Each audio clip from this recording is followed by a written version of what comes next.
I'm here in the south of France for the launch of the brand new Porsche Macan EV, and sadly, Mark will be joining me for this video. Spanish authorities have let him out. Now, before Mark walks you through the interior and exterior of this car, let's walk you through some of the technical tidbits. And I have done an extensive interview with Robert Meyer, the head of the Macan EV line, and we will be cutting to a solo interview we shot with him as well. So from a broad technical overview, the Macan EV is a ground-up EV architecture. It's not shared with the Macan internal combustion platform. They are still selling that model, so the Macan EV and the gas Macan will be sold side by side. This is on the PPE platform, or Premium Performance Electric. This is a Porsche-developed architecture that they will be sharing with Audi in the future. It is multi-link front and rear. It runs on a 100 kilowatt hour pack with 95 usable. The Macan 4 and the Macan Turbo both share the same electric capacity. They are only all-wheel drive, despite this being a rear-wheel drive architecture. So regardless of trim level, most of the time this will be sending power to the rear, up to 100% to the rear when it's just cruising. They can send up to 60% of the power to the front on demand, essentially, or when you require it. Now, when it comes to prices, the Macan 4, which is the current base model, starts at just under $80,000 US, and the Macan Turbo, which we are in currently, starts at just over like 105.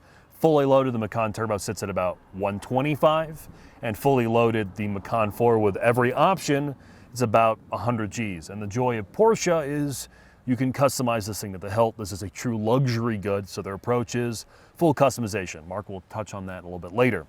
Horsepower, the Macan Turbo is just over 600, while the Macan 4 is just around 400 horsepower. The primary difference is the electric motors. They both share the same electric motor in the front, where the Turbo gets a different electric motor in the rear. It uses a silicon carbide chip for faster switching. Now, suspension. All Macans for the US market come on air ride. They use a 2-valve damper. We've talked about it in the past. It's the same thing you've seen in things like the Cayenne.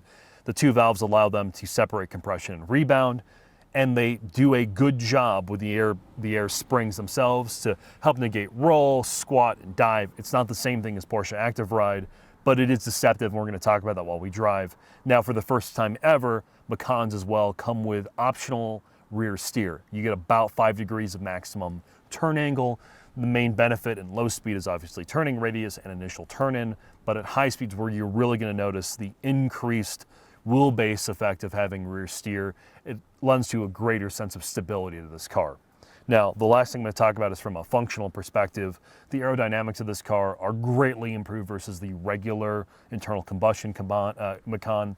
This is sitting at about a 0.25, where the internal combustion Macan is sitting about 0.35. But with that, let's have Mark walk you through the styling and interior usability.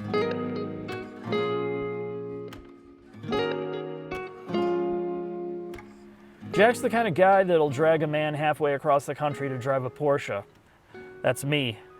And we're in the Porsche Macan EV. And before you turn this off, I understand that a lot of people are electric car phobic. And many people in the industry have been waiting to see what Porsche does with their next generation electric cars. And in this video, we're going to talk about a lot of that. We're going to talk about the fact that this is not a hodgepodge design.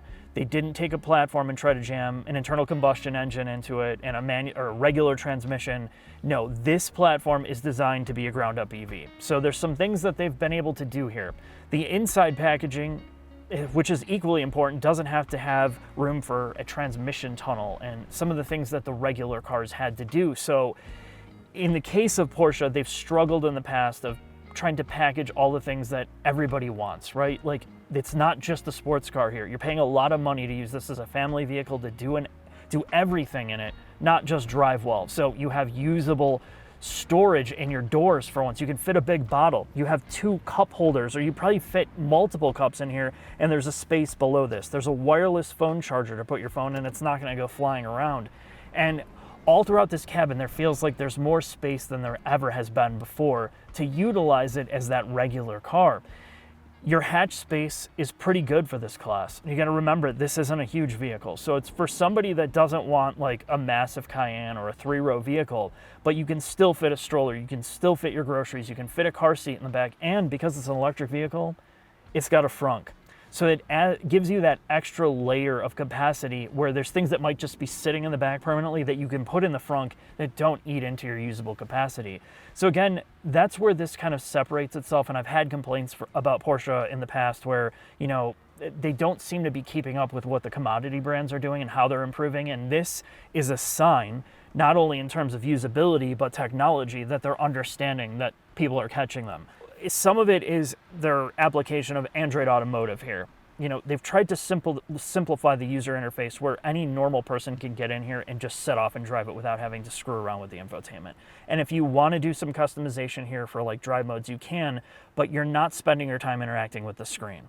And if you opt for it, you get a passenger screen where they can kind of see what's going on and tinker around with things. They can see what kind of song is playing, and they can even turn off the display. So there's smart use of technology in here without being overbearing. It's also about keeping the things that have worked very well in the past and not mucking them up for the sake of marketing efficiencies. Like, this has real door handles. It was one of the first things I've noticed. It doesn't pop out. If I go and get my nails done, I don't have to worry about jamming them in an electronically actuated door handle. The inside door handles don't have like 3 different redundancies to auto pop open. So there's the functionality, the real usability, the tactility of even some of the haptics in here. It's blending that gap between old and new, and they do it very well. That means it's not going to be very frustrating to use. But we had an opportunity to talk to Robert Meyer, who's in charge of this platform or this vehicle, and he's going to cover some of the technical stuff before we take this for a drive. My name is Robert Meyer. I'm the director for complete vehicle in the new Macan.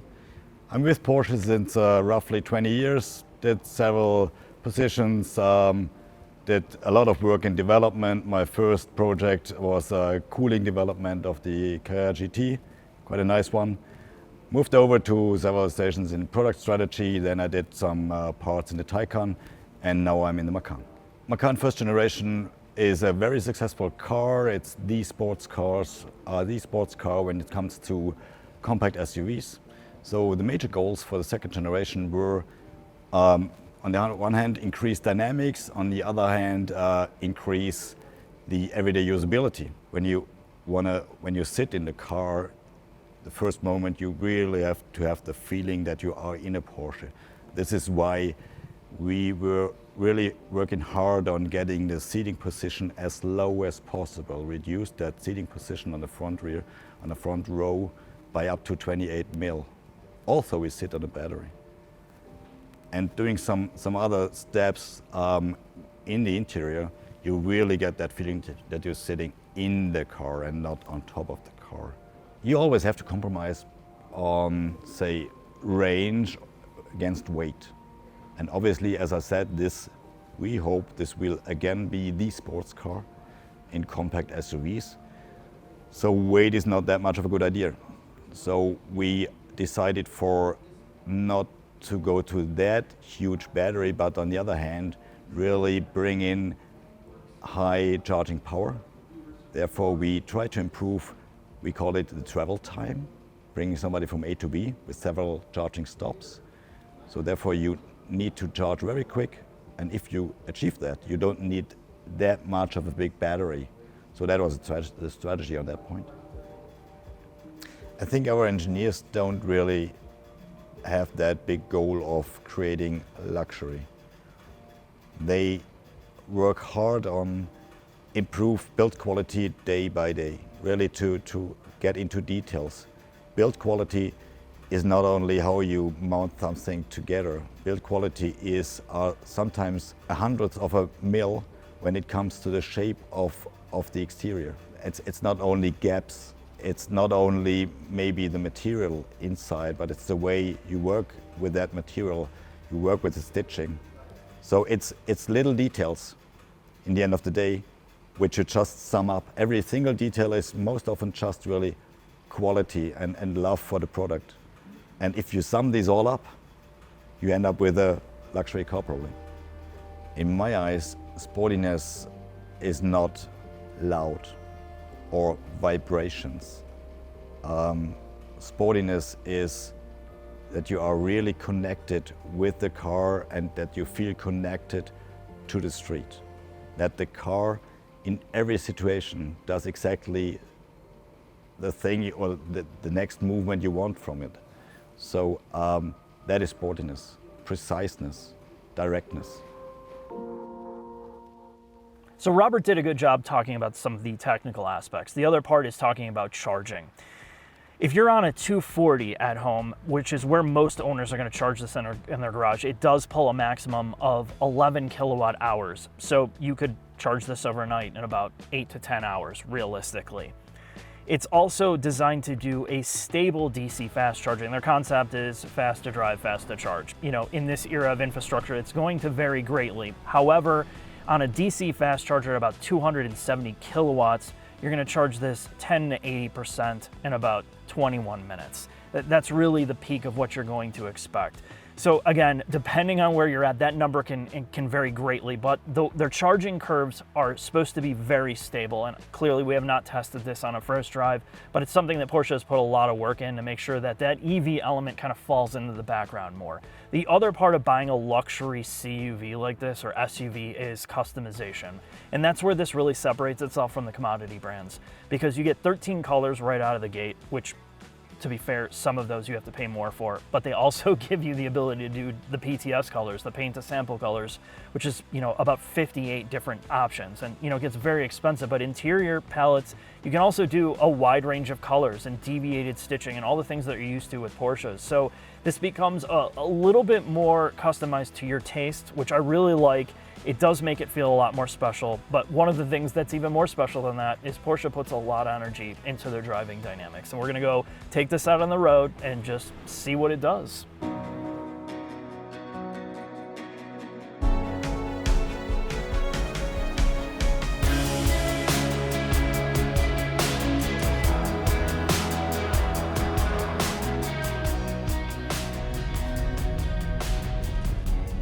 Jack. Porsche time. Porsche time in France. Oh yeah? Yeah, Porsche show time me. everywhere for you. Oh, Jesus.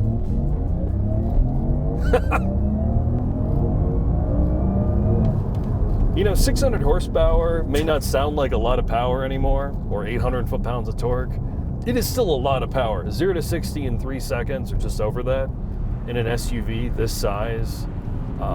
Gets your attention. So. Yeah, it does. I mean, obviously, we're kind of desensitized to the whole electric car acceleration thing, and we're going to talk about that quite a bit in this drive, I would say.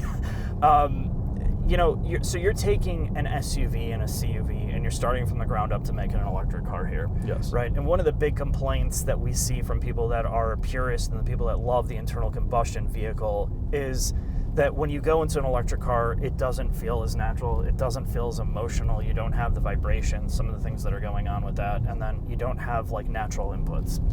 So I think, you know, Porsche tried to address that, and people have been looking to this brand to see how they were going to do it for the first time. And this really is, you know, kind of the next generation architecture, their next generation philosophy. So let's cover the negatives, right? Like most EVs have a party trick, right? This, like blowing you away with utter insane acceleration, right? From a stop, you know, snapping your neck. BMW with their i5 M60i has a throttle, you know, calibration where you could break somebody's neck. Break somebody's neck. It's like herky-jerky. The inputs are super sharp or overly sharp. I mean, and every brand has these different like gimmicks that they do, like Hyundai and Kia giving you a drift mode to make the back end go loose, but everything else is a mess about driving that car.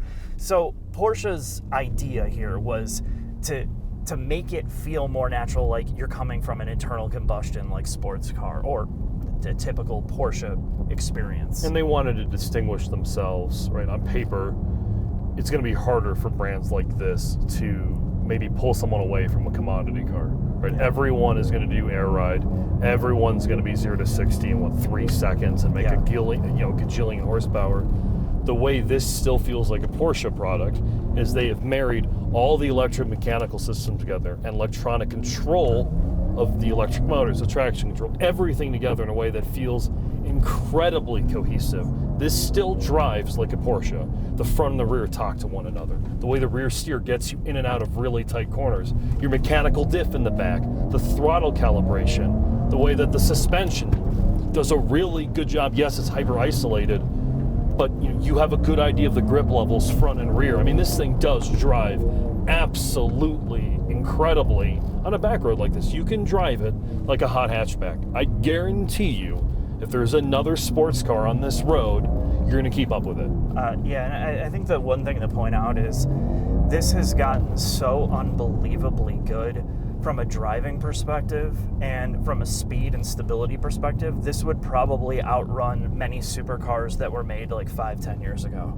I mean, all these systems are set up to give you... Maybe not on a racetrack, but on a back road. Seriously, yeah. I mean, the limits are so high to driving this for an SUV that it feels unnatural. Like, you're higher up, you're in a bigger vehicle, it weighs so much, but all of these systems that are here give you almost superpowers driving this. Yeah, the air springs with the dampers negate some of the lean. You can feel it stopping the car from heaving over.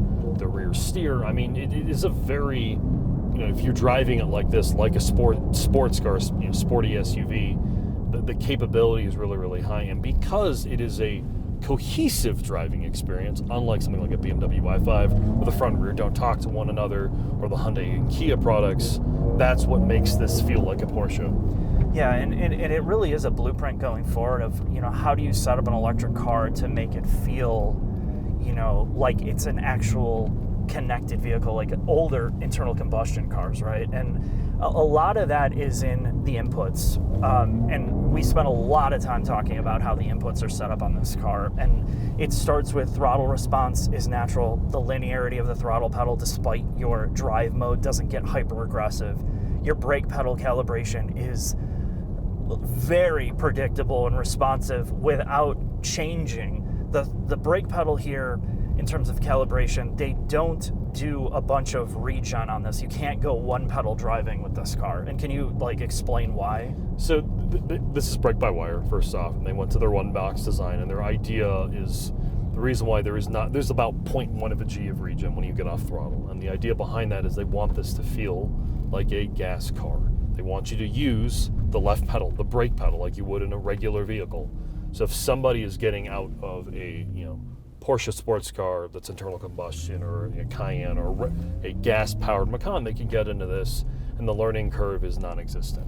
So some of the byproduct of is making it more accessible to people that have come from internal combustion is the fact that this does not have a lot of off-throttle regen on it. There's not that engine braking effect that you would get from downshifting, an automatic or a manual transmission internal combustion car. So what the negative part of not having a ton of regen or adjustable regen is when you come off throttle on coast, it coasts. It does not slow itself down. Even to, we talk a lot about dynamically. The Lucid is one of the best dynamically driving EVs on the road. This has almost no regen off throttle. It's all baked into the brake pedal when you're actually on it. So I find myself on the brakes a lot on the downhill. Yeah, you don't have engine braking like you do in an internal combustion vehicle either. And I told Robert, I'm like, it's one of these things is I'm constantly looking for the paddle on the left side of the wheel to downshift to get some regen or engine braking effect downhill, so I'm not on the brakes. So that's one thing about this that's different from other EVs in terms of philosophy. And again, every brand's going to have their different way of doing this. But to be fair to Porsche, and this is something we haven't really talked about, this is sort of their second generation EV product, right? We've driven the first gen Taycan, which sort of set the blueprint of what they wanted out of an EV. Right? Yeah. They wanted it to just feel like an internal combustion vehicle that happens to be gas powered, and that's more of a luxury product, and so is this. And we've talked about what this is like as a Porsche, like as a sports car. How do you feel this function as a luxury good? Because this is the point of the Macan EV, right? It is a do everything car that 99.9% of the time you're buying because you have money and you want the best small luxury SUV. So how does it do that job? Well, here's the thing, right? If you're coming from internal combustion, luxury specifically, your X5s, your X3s, your X7s. Yeah, but even the Cayenne, right? Yeah. And you're coming from a V8, you're going to miss the internal combustion part. However, here's the fine print of that. There is a lot of work that goes into making a luxury vehicle quiet and refined. And a byproduct is, you put a V8 or an inline six or whatever your engine of choice is, you have to spend a lot of development isolating out that engine and transmission from the driver when you're doing what we're doing right now, just basically coasting on the highway to make it disappear. But then you have to put the work in to make it come alive, right? To generate the power quickly, the response, give you the sound, and then to make it disappear again. On a luxury car, and I think most engineers will agree, it's way easier to work with this. It's quiet all the time. You have instant throttle response. You have all the software to make it as good or bad as you want, depending on how good you are. A giant vibration isolator underneath your seat. Yeah, battery pack. Right. So this car is, it's far, far more isolated and luxurious feeling because you don't have to deal with the gasoline engine, the internal combustion engine creating that vibration or noise. So it's super quiet. Yes. Like, it's so refined, and on the highway, at least out here, I think it's very noticeable because the pavement is a lot better than back in the States. Like, you get on glass roads and this thing, like, everything disappears. That's really, really hard to do with internal combustion, with all the regulatory stuff that they have to deal with now of making things more quiet and emissions regulations, fuel economy regulations. This makes You don't miss the gas engine in this. Not in this. No. You don't. And from a ride quality perspective, the spread from Sport Plus to normal or comfort is so massive that when you take this out of Sport Plus and you put it into comfort and you just want to cruise on the highway, it rides exceptionally well. Yeah. In this class of vehicle, it probably rides better than any other small premium SUV. Honestly. It's on another level. And this is, again, much like we complimented Lucid in trying to make a normal driving car, while, all these electronic systems do tend to do everything for you, this is a blueprint of how you do it right. Yes. And how you make everything feel connected and linear without it being like just, why is it doing? You're never thinking about why it's doing what. It just all seamlessly works together naturally. And that's the biggest compliment you can give to this generation of like digitally designed electric cars. I'm so impressed by it. I'm really glad I got to come out here and drive it in this regard. Yeah, and I think the range part now, the second generation Taycan, which we talked about in a prior video, and this are now to the point where if you're driving, you're really using this car between the fast charge speeds and the fact that this really does get over 300 miles of real world range makes this an actually usable proposition. My problem with the first generation Taycan is it didn't have a lot of range. Right. Now you fix that. Yeah, it's not a huge change from 225 to 300, but that 75 miles feels like 200 extra miles. Yeah. Because if you're sort of on that fence ever, now you're not going to be. And the last thing I will bring up is I know you didn't drive the second gen Taycan. The second gen Taycan is more money than this. And I think when you do active ride, it rides better than this. Yeah. But this, to me, serves a much better value, right? Fully loaded. Burmeister, massaging seats, all the luxury bullshit. This thing's like 125. Yeah. Where a fully loaded Taycan 4S is like 150. And so I think this is a stronger value than that car. Yeah. In Porsche speak, yeah, for sure. Value is subjective when you're spending, $125,000. You're buying this because you have the best people in this, the best people, best engineers working on this technology in this current This is space. one of the most important cars to Porsche. Yeah.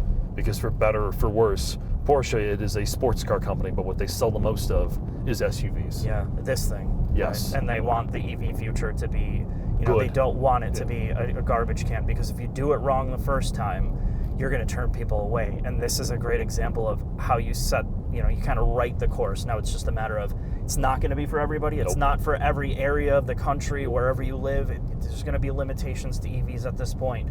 But once you get in this and understand what they've done here, it's going to be very hard to get into an internal combustion like alternative and justify anything with that, because this is how good, for an SUV, that's how good this is. If you can remove your biases, and obviously you and I have our issues with EV vehicles from an implementation perspective, and particularly if you're a Porsche person, a lot of the demographics of this car are older, have money, may be wary of EVs. If you go into it with an open mind for like 2 seconds and you actually drive this car biases aside, it's an impressive luxury good. Agreed, Jack. I think we should get into the final thoughts and just kind of sum up this insanely long drive that we just did. All right, sounds good.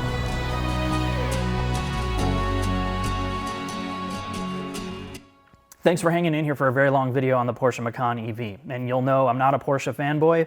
We drive almost every single one of these products, and we have access to the engineers, which I'm very grateful for, so we understand how things work. But the takeaway is, speaking of engineers, you take multiple generations of these people that have worked on some of the best products in the world. 911, 718, the Cayennes, the Macans. You take them out of the internal combustion age and you turn them loose on a brand new electric car platform. And what you do is you get a textbook example of people that understand how to do all the inputs right. Not just make a car go fast in a straight line and go sideways and all that, but the dynamics of it and the controls is where this thing really stands out.